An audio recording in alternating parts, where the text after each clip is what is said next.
So this will be the 12th episode of the Moving Standpoint podcast.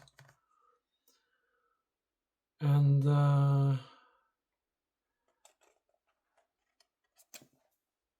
wanted to capture this strange things in my experience. And I'm gonna try to do that in a story format, making a narrative of some events and some interesting things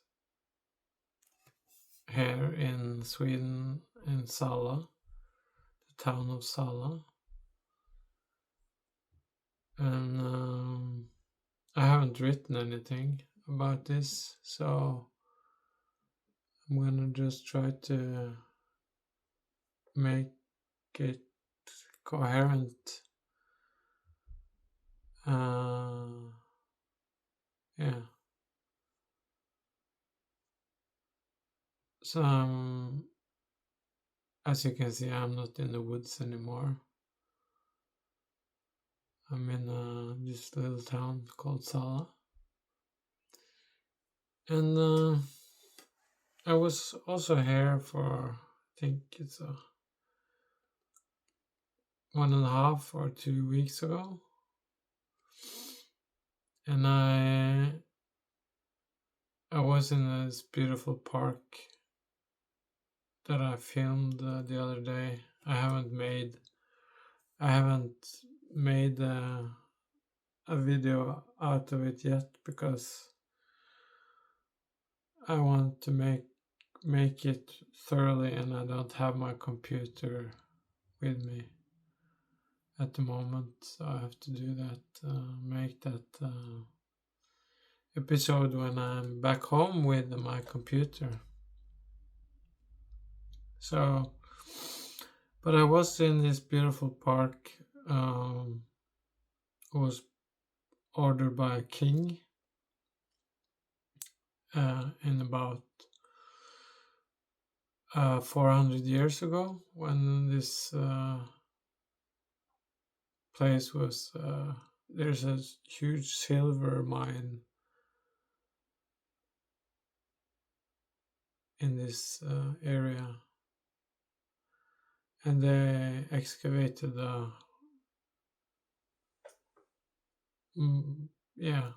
during 3 periods they excavated a huge amount of silver and did a lot of mining, so the wealth just exploded. And I think it was a king that ordered this beautiful, huge park to kind of be cultivated. As I was saying, I'm gonna share a video and at some point, but a couple of weeks ago I was standing and I took a photograph of this statue of a park, in the park, and the statue was a boy holding an airplane over his head, like, and looking up. And this boy figure, the statue, was looking up at the plane, and it looked like he was kind of playing with it. And so I wanted to take a picture of it. So I was walking backwards, and suddenly between his arms, the Star of David showed up behind the boy. On a building, on the top of a building, on a roof, there was a window round window, and the Star of David showed up. And it didn't feel like a coincidence that it was kind of randomly placed, because it was a very straight line to the symbol, Star of David symbol.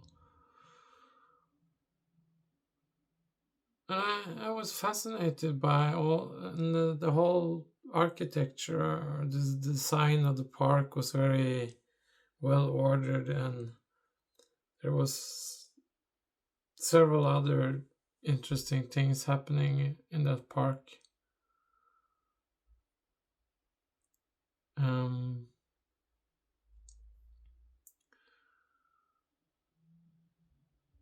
so it was like, yeah, mm,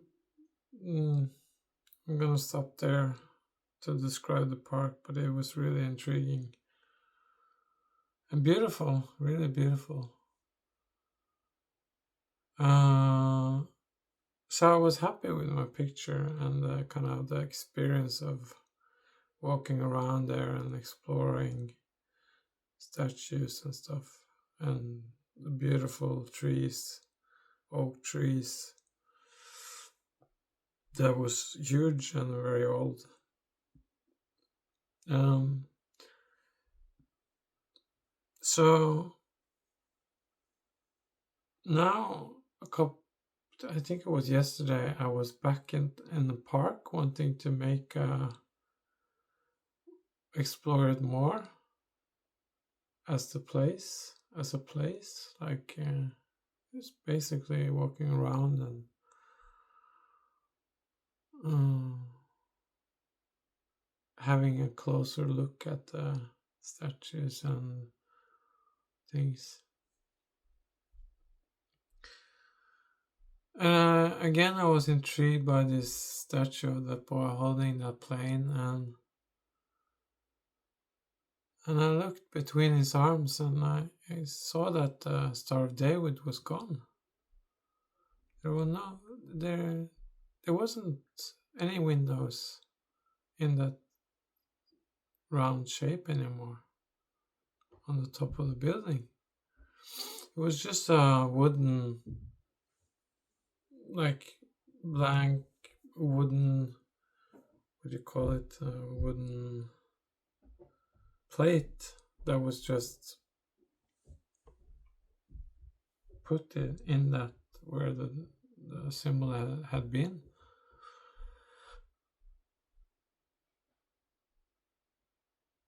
So, like, I was curious what's going on there and what's happened. And I didn't know what the building was, uh, because I didn't have a closer look at it before just now, yesterday. So I went towards it, and it's right between, right next to the church, a huge church, huge old church, that I'm also gonna put in the video. So it turned out to be a really old school that had that symbol, the Star of David, on it, on the top. And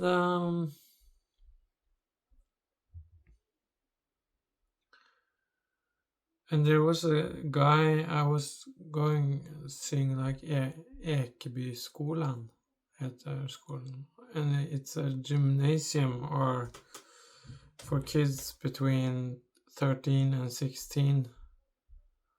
I was told by this guy who was entering the building when I was looking around, and so I stopped him and I had a conversation with him, and like asked him because I asked him about that. Why have they removed, or what's going on with the Star of David window? And he didn't know. He was a teacher there, and it was also the Star of David window, similarly on the other side in the entrance to the school. So yeah, and I was saying to him, is this kind of connected politically? To ask him if he knew of any like political decisions that had been made to remove it or something like that.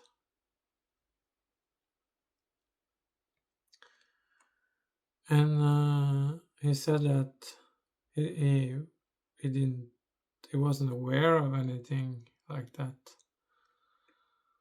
So I didn't know, but he recommended me to go to the commune, the office that's next to the travel agency in this the same building as the travel agency.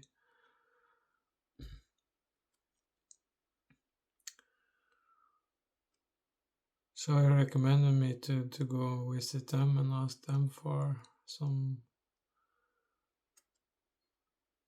yeah, about what had happened.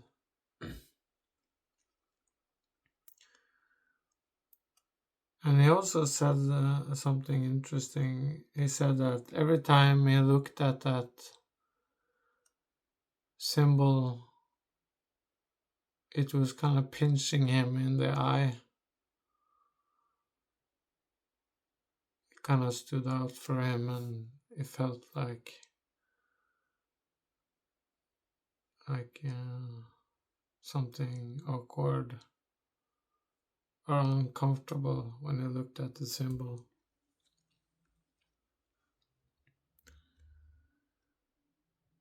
And so I decided to go to this travel agency and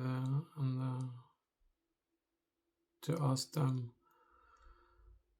about this, and I did for some hours ago, and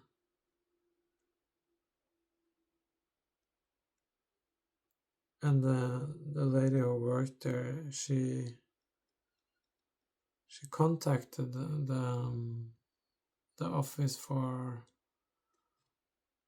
communal facilities, and she hadn't heard about anything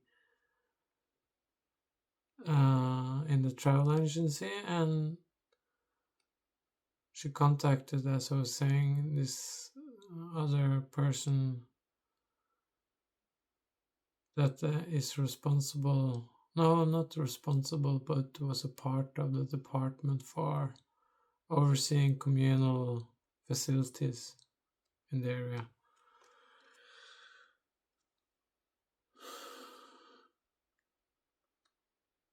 And she didn't know, but she said something about, yeah, maybe it's, I gathered that she said something like, yeah, maybe it's as a kind of a restoration to restore it or something like that.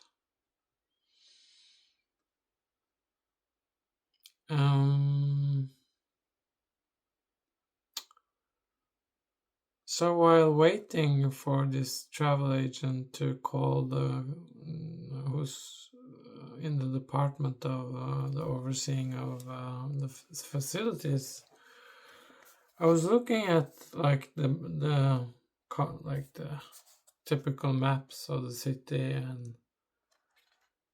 and different events and guiding events.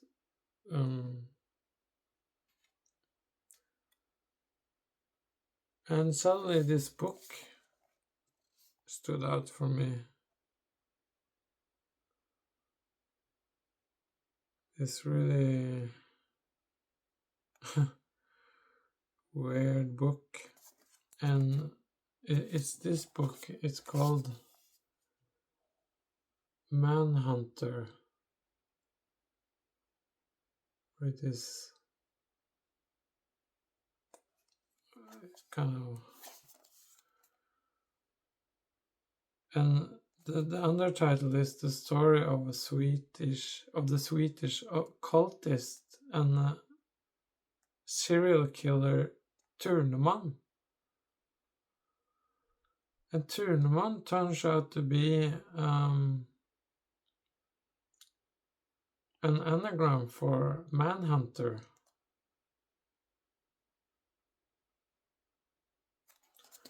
And I looked at it and it was kind of course, it drew my attention because, first of all, it's written in English on this like little travel office.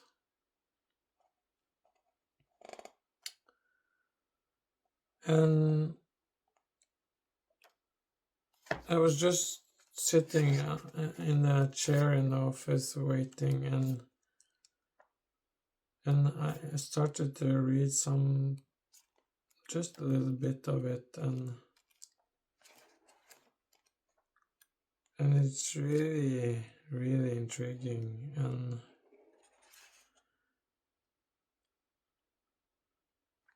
and it's about this guy who, I'm gonna read the back of it. So, and also strikingly, the triangle.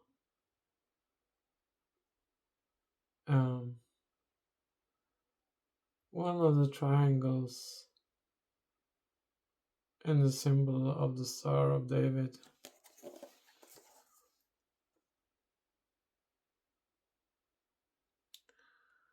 So I'm gonna read what it says on the back side of this book.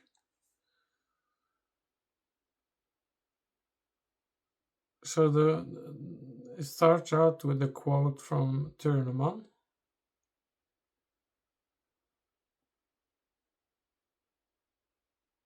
And the quote is, "It's completely pointless to carry out a robbery if no one is killed."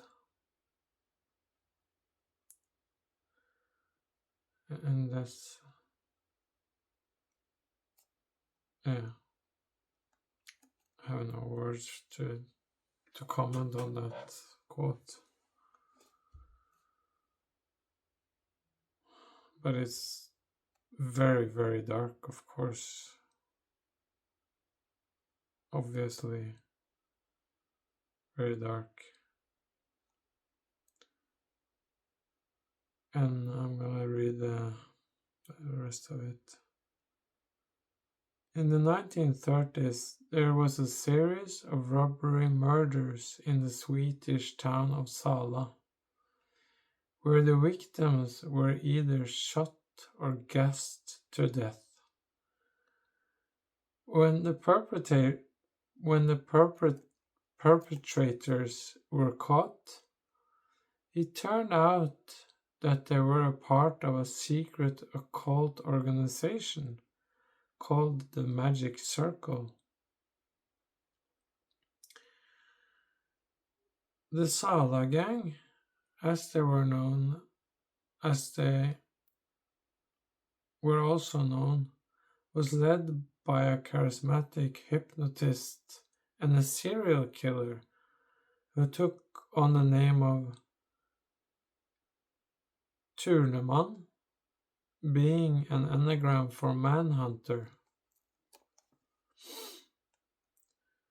Thurneman claimed that the robbery murders were related to the black magic rituals and that he was in contact with dark entities on the astral plane.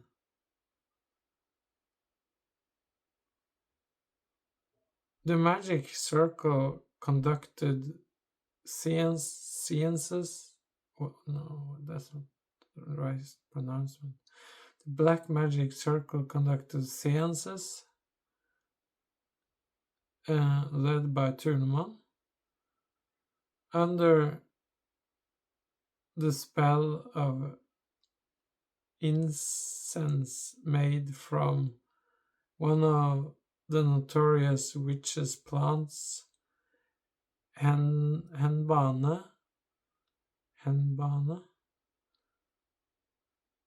and wherein Thurneman used various methods of hypnosis to turn some of the circle's members into willing instruments for doing his bidding.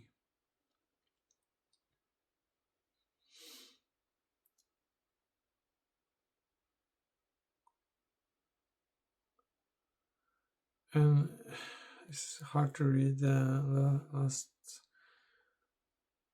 but I'm gonna try. Manhunter reveals the full story of an enigmatic Swedish occultist, Sigvard Thurneman,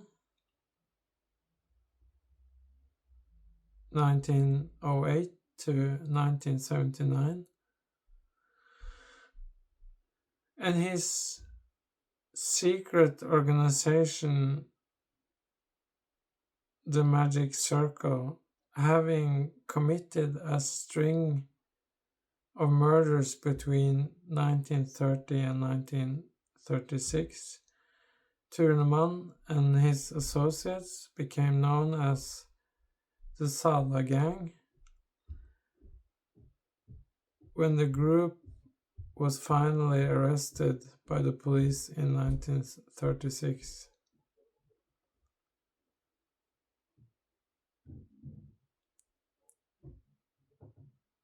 As discussed at length in this engaging book, the criminal activities of the Sala Gang were rooted in a radical interpretation of theosophy, tantra, Advaita Vedanta, hypnotism, and spiritualism, and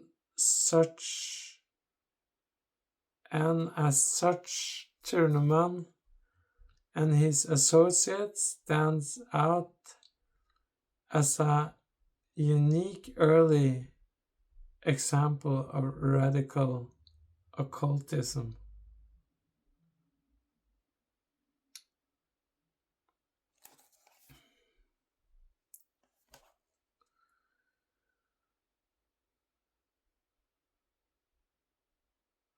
And the author it's really hard to read this.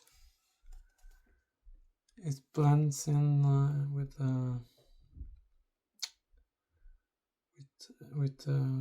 background.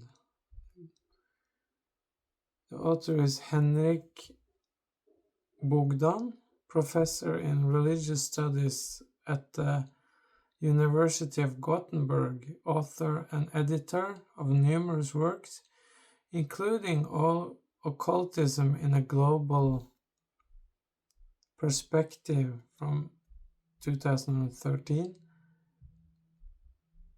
and Western Esotericism in Scandinavia, published in 2016. And this book is from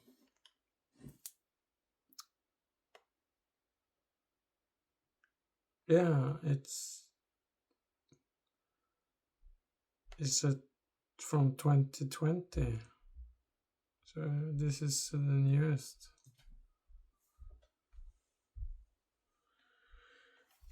So that will conclude. I'm just gonna look at this. I started to